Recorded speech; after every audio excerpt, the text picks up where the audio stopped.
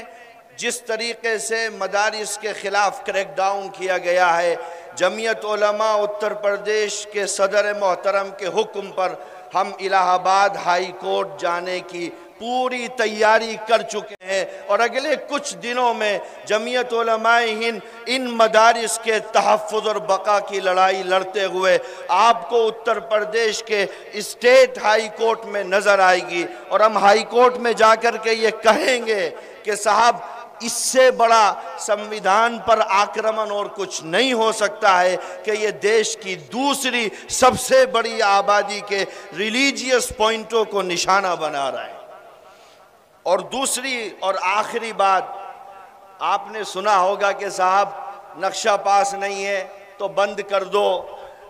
نقشہ آپ کا منظور نہیں ہے ہم سیل لگا دیں گے۔ یہ سب رول آف لا کے خلاف ہے۔ اگر نقشہ منظور نہیں بھی ہے، ہم نے مان بھی لیا، تو آپ کو سیل لگانے کا ادھیکار نہیں ہے بغیر لیگل پروسیس کو فالو کیے۔ یہ کوئی یہاں پر کوئی کرمنل ایکٹیویٹی نہیں ہو رہی ہے۔ آپ نوٹس دیجئے، آپ پوچھئے ان سے کہ آپ کا مان چتر سویکرت ہے یا نہیں، آپ کا نقشہ پاس ہے یا نہیں۔ اس سلسلے میں بھی پورے اتر پردیش کے مدارس کے لیے جمعیت علماء اتر پردیش کے صدر محترم کی قیادت میں ہماری لیگل سیل نے آرکیٹیکٹ پینل بنایا ہے، جس میں 25 سے زیادہ الگ الگ جنپدوں کے آرکیٹیکٹ جڑے ہوئے ہیں۔ اگر کہیں بھی کسی بھی طرح کی نقشے کی کوئی پریشانی آپ کو آتی ہے تو پبلک ڈومین میں اس کا نمبر جا چکا ہے، آپ اس آرکیٹیکٹ پینل سے رابطہ کر کے اپنے مسائل کو حل کر سکتے ہیں۔ اللہ تعالی ہمارے اس مل بیٹھنے کو قبول فرمائے۔ وآخر دعوانا ان الحمد للہ رب العالمین۔